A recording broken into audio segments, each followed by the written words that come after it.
দিল গরু গরু গরু রচনা।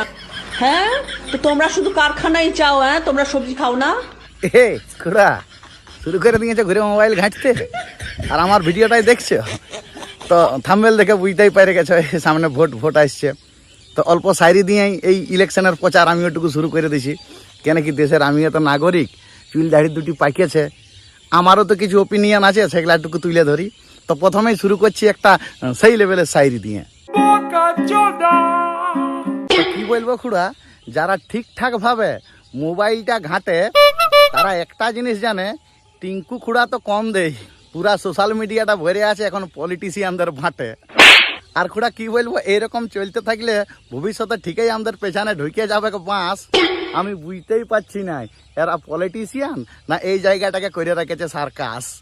কেউ বলছে সন্দেশখালির বাঘ, কেউ বলছে কলকাতার বাঘ, আর বাকি গিলা তো জোকারে ভর্তি। এরা যদি দেশ চালায় তো কেলা আমাদের পুরাই সর্বনাশ। পুরা কি বলবো, এই দেশটাকে তো সমস্ত পলিটিশিয়ানরাই চালায়, মানে ওরাই পরিচালনা করে আমাদের দেশের ভবিষ্যৎ কি হবে। তো এদের এই অবস্থা দেখে অল্প দু চার কথা না বললে আমার মনটা মানছে নাই। তো যেহেতু এদের হাতেই পাওয়ার, এদের হাতেই ক্ষমতা, এরাই দেশে সর্বা একটুকুনো খুঁড়া ভুল ভাল আর উল্টাপাল্টা বইকবো নাই, ভাষা তো করবই নাই। কেন কি নাইলে আরো এরকম দ্বিতীয় অনুব্রত কেউ যদি চলে আসে তো আমার অবস্থা এরকম হবে। ইমিডিয়েটলি অ্যারেস্ট করুন, কোনো কাহিনী শুনবো না, না 9টার ভেতরে বাড়ি ঘর ভেঙে আমি চালিয়ে দেবো। কেন এখানে উন্নয়ন হচ্ছে, মেরে হাত পা ভেঙে দেবো। এই ব্যাপারে ইন্টারফেয়ার করি নাই, করবো না। তো চলো খুড়া বেশি পেঁয়াজি আর পঞ্চায়েতি না করে আজকের ভিডিওটা শুরু করছি, বেশি না ভাঁট বইকে। তো ভিডিও শুরুর আগে আরেকটা কথা বলে দিচ্ছি খুড়া, তোমরা ভিডিও আমার লক্ষ লক্ষ লোক দেখো কিন্তু সাবস্ক্রাইব করো নাই। আমার মারি দুইটা চ্যানেল তোমরা সাবস্ক্রাইব করে দাও। কেন কি আগের চ্যানেল এগুলা ফুটাই দিয়েছে, ইয়ার পর এগুলাকে কবে ফুটাবে জানি না, এই জন্য এক্সট্রা চ্যানেল আগের লেগে গুছাই রাখছি। তো চলো বেশি পেঁয়াজি আর পঞ্চায়েতি না করে আজকের ভিডিওটা শুরু করছি। প্রথমেই গরুর রচনা দিয়ে, মানে ভোটের প্রচারের রচনা দিদিকে নিয়ে। দিদি ভাই তো প্রথমেই বলে দিয়েছে। তো প্রত্যেকটা আমার যা যা কমেন্ট সেগুলো নিয়ে মিম হচ্ছে, মজা হচ্ছে, আমি সেটা এনজয় করছি, কিন্তু বিলিভ মি আই এম লাফিং। আমি নিজের বাড়িতে খুব হাসি মজা করি। তো দিদি ভাই যখন প্রথমে বলে দিয়েছে এই সমস্ত দেখে মজা পাই, তাহলে দিদি ভাই আমিও একটু মজা করছি, আমিও তো তোমার সেই লেভেলের ভাই বটি। তো প্রথমে একটা সেই লেভেলের ধোঁয়া ধোঁয়া ধোঁয়া ভিডিও নিয়ে আস। আমি যখন এলাম তখন তো দেখলাম অনেক কারখানা হয়েছে। চিমনি থেকে শুরু আবে সালে কারখানা হয়েছে, তাহলে কি করে বলছেন যে কারখানা হয়নি? চিমনি থেকে শুধু ধোঁয়াই ধোঁয়া, অন্ধকার। চিমনি থেকে শুধু ধোঁয়াই ধোঁয়া, অন্ধকার রাস্তাঘাট। তো কি বলবো খুড়া, অভিনেতারা যখন নেতা হয় না তখন এইরকম প্রথমে চোখে ধোঁয়া দেখতে পাই, মানে চোখে ধোঁয়া লাগে গেছে এবার, মানে রাজনীতি পা দিয়ে আর বলছে আমি চারদিকে ধোঁয়া দেখতে পাচ্ছি। তো মেন ব্যাপার হয়েছে এই সমস্ত অভিনেতারা অ্যাকচুয়ালি কিন্তু সিনেমার ভিতরে এই সমস্ত পলিটিশিয়ানদেরকে বাখান দিবে, খিস্তি মারবে, দুর্নীতিগ্রস্ত, আর প্র্যাকটিক্যাল লাইফে আসে ওই জায়গাগুলাই বাছে নিবে। তো কেনে কি কারণে পুরা ভিডিও বিশ্লেষণ নিয়ে আসছি খুড়া, ভিডিওটা মন দিয়ে দেখবে। আসলে কেস হয়ে গেছে, সারা জীবন তো অভিনয়টাই শিখে গেল আর অভিনয়টাই করে গেল। এই লোকগুলাকে যদি আসে নিয়ে টিকিট দিয়ে দেই, এরা লোকসভার মর্ম কি জানে? মানে লোকসভা ভোটে যদি জিতেও যায়, দিল্লিয়ে যাই কি এরকম ধোঁয়া দেখতে পাবে? আসলেই কি এরা আমাদের যোগ্য রাজনীতিবিদ? এরা কি এইভাবে ধোঁয়া দেখতে পেলে আমাদের দেশটার, আমাদের মতন যুব সমাজের উন্নয়ন হবে? কেন কি গোটা পশ্চিমবঙ্গ জানে যে এই দিদিকে নিয়ে টোটাল পশ্চিমবঙ্গ বিরাটভাবে মিম বানাই চলেছে, আর ইনি কিন্তু নিজেও সেই মিমেই গা ভাসান নিয়েছে। নাইলে কি কেউ ইট ভাটার ধোঁয়াকে দেখায় বলে এটা কারখানা? এই মুহূর্তে আমি এখন হাইওয়ে দিয়ে যাচ্ছি সিঙ্গুরের পথে এবং পান্ডুয়ার পথ দিয়ে, এবং যেতে যেতে আমি যেরকম দেখেছিলাম সেই জায়গায় দাঁড়িয়েছি আজকে আবার, যেখান থেকে আমি বেরিয়ে চলে গেছিলাম কিন্তু তখন আমি ছবি তুলিনি বা কথা বলিনি। আজকে আমি লাইভে আসছি যে ধোঁয়া নিয়ে এত প্রকাণ্ড কাণ্ড হচ্ছে ধোঁয়া নিয়ে। দেখো পিছনে ফ্যাক্টরিতে ধোঁয়া বেরোচ্ছে। হ্যাঁ, এই ধোঁয়াটা দেখেই আমি বলেছিলাম এরপরে যাতায়াতের পথে না আরো অনেক জায়গা থেকে দেখবেন ধোঁয়া বেরোচ্ছে। এবার আপনারা কি বলবেন আমি একটুখানি শোনার জন্য অপেক্ষায় রইব। ওই ইট ভাটার ধোঁয়া যদি কারখানা হয় তাহলে এই তিল গাছগুলাকে কি বলবো আমি? সিগুন গাছ। এই ধান গাছগুলাকে কি বলবো আমি? পটাশ গাছ। তো কি বলবো, বহুদিন আগে দেবদা একবার ভোটের প্রচারে বলেছিল, আমার কাছে স্ক্রিপ্টটা নাই, উনি বলেছিলেন যে আমি রাজনীতি জানি না, আপনাদের সামনে আমি প্রথম এসে নেমেছি, আপনারা আমাকে রাজনীতি শিখাবেন। তো বিষয় হয়ে গেছে, এরা যদি রাজনীতি আসে এরা সারা জীবন অভিনয় করেই যাবে, পার্লামেন্টটা কে দেখবে? আসলে এখন এটা সিস্টেম হয়ে গেছে যে স্টারগুলা কেন দাঁড় করে দেয়, ওদের তো একটা ব্যক্তিগত ফেস ভ্যালু আছে, ওদের হিড়িকে ভোটে জিতে যাবো, তারপরে তো যা হবে হবে কি, এরা তো সিনেমা নিয়ে ব্যস্ত থাকবে, তারপরে তো আমরা যা পারা করবো।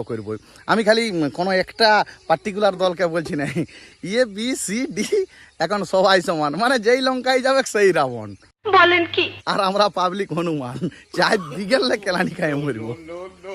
তো ওই দিন আমার একটা কথা বলার ইচ্ছা ছিল, তখন ইউটিউব চ্যানেল থাকে না, তখন যদি আমার ইউটিউব চ্যানেল থাকতো আমি পরিষ্কার বলতি, ধরো দেববাবুকে আমি কোনো একটা অপারেশনের জন্য ডাক্তারের কাছে নিয়ে গেছি, আর সেই ডাক্তার যদি বলে ওকে আমি অপারেশন জানি না, আপনি আমাকে অপারেশন করতে শিখান, দেববাবু কি ওই লোকটার কাছে অপারেশন করবে?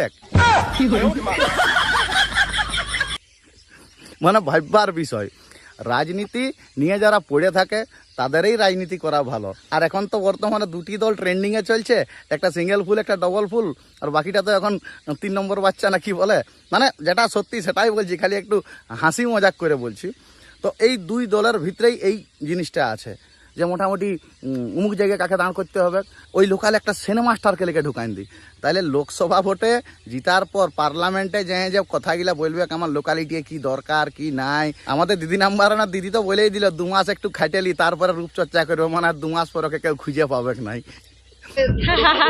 ও 2 মাসের জন্য অত ভাবলে হবে না, 2 মাস পরে আবার সব যত্ন নেব। তাহলে এরা কি করে আমাদের সেবা করবে?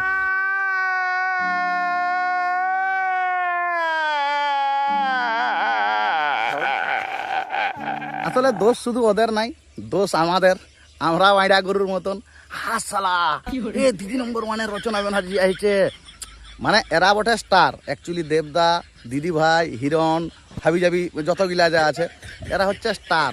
এটাকে স্টার কেন বলা হয়েছে, কেন কি এরা আকাশে থাকবে, মানে আমাদের হাতের নাগালের বাইরে, তবেই এরা স্টার।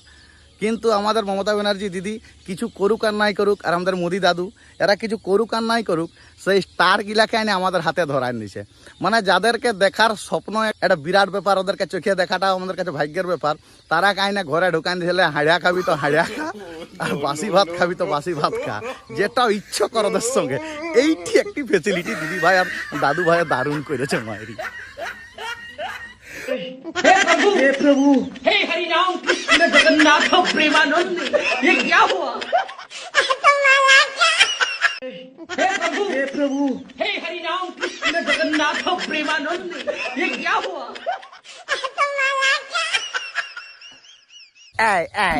দেখে যা, ই তো আরো এক সার্কাস পার্টি। দিদি কিছু মনে করো না মায়েরি, মানে যেটা দেখে হাসি লাগে ঝারকাস দেখতে গেলে তাকে জোকার বলে, আর সিনেমায় যারাকে কমেডিয়ান বলে। তো বিষয় হয়ে গেছে তো এই সকল জিনিস দেখে দর্শক হাসি পায়, মানে আমরা এখন দর্শক টিভিএমে ভিয়ে দেখি, তো মানে সারা বছর কোনো এদের পাত্তাই নাই। আর তারপরে আজকে আছে চুলায় ঢুকবো না কড়াই ঢুকবো না তরকারি রাঁধে দিব, মানে জ্বালা টন করে মারে। তো এদেরকে আমি একটা কথাই বলবো যে দেখো তোমরা প্রার্থী হয়েছো, তোমাদের কাজ হচ্ছে এলাকায়, আমি আরেকবার শিখান দিছি, মানে আমি যদিও তোমাদের থেকে কম রাজনীতি জানি তাও বলছি, এলাকার সুবিধা অসুবিধা দেখা, লোকের ঘরে যায় হাঁড়া বাটি হাঁড়া খাওয়া আর লোকের তরকারি রাঁধে দিয়া, এই কাজগুলা লয়, এগুলা আমরাও পারব। তোমাদের কাজ হচ্ছে এই কোথায় আমি জলের কল দিলি, সে জলের কলটায় কেউ কোনো ভুং ভাং করে নোট মারে নিয়েছে নাকি সেইটা দেখা, কোন জায়গায় জলের সমস্যা, কোন জায়গায় উমুকের সমস্যা, কোন জায়গায় তুসুকের সমস্যা, এইগুলা দেখে এই সমস্যা সমাধানের জন্য তোমাদেরকে ভোট দিয়ে জিতানো হয়। লোকের কড়াই তরকারি রাখা অভিনয় মানে আজকে বছর 10 পুরাতন হয়ে গেছে, এবার অন্তত এই স্ক্রিপ্টটা চেঞ্জ করো। তো আমি অসংখ্য ধন্যবাদ জানাবো আমাদের রাজ্যের মুখ্যমন্ত্রী মাননীয় মমতা ব্যানার্জি মহাশয়াকে, কেন কি আপনাকে দেখে অনেকটা মুকেশ আম্বানির কথা মনে পড়ে যায়। কেন কি মুকেশ আম্বানি অনেক এরকম চ্যালেঞ্জ নিয়ে এলেই, যেমন শাহরুখ খান একটা স্টেজে বলেছিল যে 3 খানকে এক জায়গায় করতে গেলে লোকের নাকি জায়গা বিকাইন যাবে, তো সালা 3 খানকে আর বেটার স্টেজে যায় না নাচা করাইছে। কোন বিদেশি মহিলায় কি উল্টা পাল্টা বলেছে ওকে আছে নাচা করাইছে, মানে এইগুলা মুকেশ আম্বানি করে দেশের একটা সেই লেভেলের গর্বের একটা ব্যাপার হয়েছে। তো এই জায়গায় মমতা ব্যানার্জি মহাশয়াকে আমার উনার সঙ্গে মানে উনার থেকেও বেটার লাগছে, মানে যে লোকটা শিবের মাথায় কন্ডম পরাইছিল তাকে দিয়ে শিবের মাথায় মালা পরা করা আছে। নো নো নো নো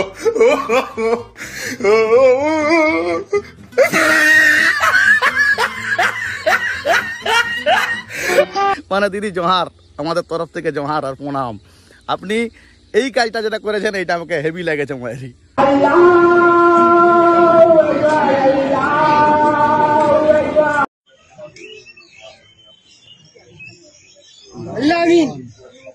এই দেখে যা, রুয়া হাঁড়া খাওয়া যাদের অভ্যাস নাই তাদেরকে প্রথম প্রথম হাঁড়িয়া খাওয়ানো শিখাতে গেলে না একটু এটা নুন লঙ্কা গুঁড়া দিয়ে মাখান দিতে হয়, না মাখান দিলে ওরা হাঁড়াটাকে না কাঁচা হাঁড়া হাঁড়া টাইতে পারে না। তো এরা এরকম নতুন নতুন ইলেকশনে নাই হয়েছে, এরা একটু ভেলকি ভালকা এটা দেখাবে না। এইটা আমার চোখে ভাই, যে যাইতে আছিস ভাই সবাই কমেন্ট করবি, এইটা ভালো লাগে নাই। তোমার ধর্মের আমাকে ভোট নিতে গেলে যে তোমার ধর্মের জিনিসটাকে নিয়ে আমাকে অভিনয় করতে হবে তার কোনো মানে নাই। সহানুভূতি, ভালোবাসা, আন্তরিকতা, আত্মীয়তা, মনের মিল থাকলেই হইল। আমি তোমার অমুক ধর্মটাকে ভালোবাসি, ভালোবাসা আছে তোমার সঙ্গে, ভালোবাসা আছে তোমার জাতি ধর্ম সবার সঙ্গে, তা বলে আমাকে ওইখানে মাথা ঢুকাই দিতে হবে। অভিনেতা যখন নেতা হয় তখন এরকমই হয়। তবে খুড়া একটা কথা বলছি, এই ভিডিওটা দেখে কেউ কেসমেস করে না মারি আমার নামে। 2-3 বার জায়গা ঘুরে আসেছি, দুটা ছোট ছোট বিটি আছে, ইয়ার পর মারি বাঁশ হয়ে যাবে। No, no, no, no.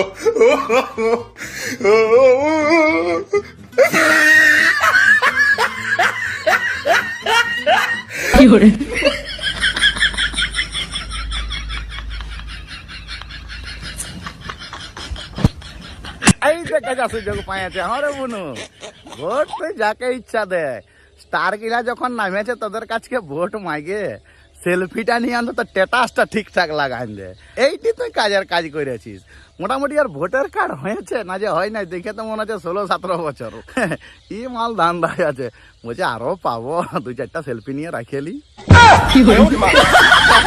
অসাধারণ বাবা, আমাদের বাড়িতে তো এরকম টক দই হয়ই না কলকাতাতে। আমরা কি দই হয় কে জানি ওটা,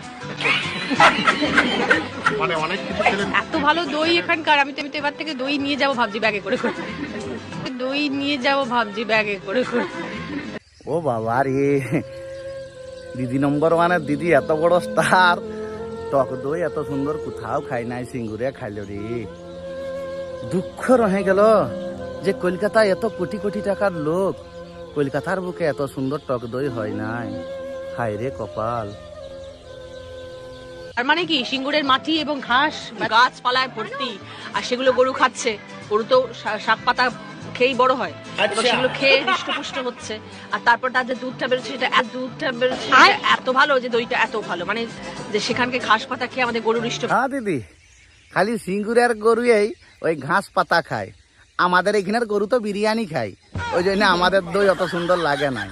আমাদের জায়গার নাম হচ্ছে শালবনি। কেন শালবনি নাম হয়েছে? চারদিকে বনে বাদাড়ে ঘেরা, এমন কোনো মাছ নাই যে মাছটা এই এলাকার একটা হাতি একটা মানুষকে মরাই নাই, এত চারদিকে জঙ্গল। তাও তো দিদি আমাদের এই ধারের দইয়ের নাম করলে নাই, ওই সিঙ্গুরের দইটারই নাম করলে। এটা দিদি কেমন হইলো বলো? এটা কি মানা যায়? তখনটা কি বলবো, কিছু বলুক আর নাই বলুক, দিদি ভাই একটা সত্যি কথা বলেছে যে 2 মাসের জন্য নিজেরা তো যত্ন নিয়ে লাভ নাই, তারপরে ঠিক করে নিব। ও 2 মাসের জন্য অত ভাবলে হবে না, 2 মাস পরে আবার সব যত্ন নেব। মানে এটা একটা সত্যি কথা বলেছে। ধন্যবাদ জানাবো দিদিকে যে আপনি মাইক্রোফোনের সামনে একটা সত্যি কথা বলে দিলেন যে আপনি মাত্র 2 মাস আমাদেরকে সময় দিবেন, বাকি সময় আপনি আপনার জায়গায় চলে যাবেন, বাকি দর্শক পুটকি মারাক।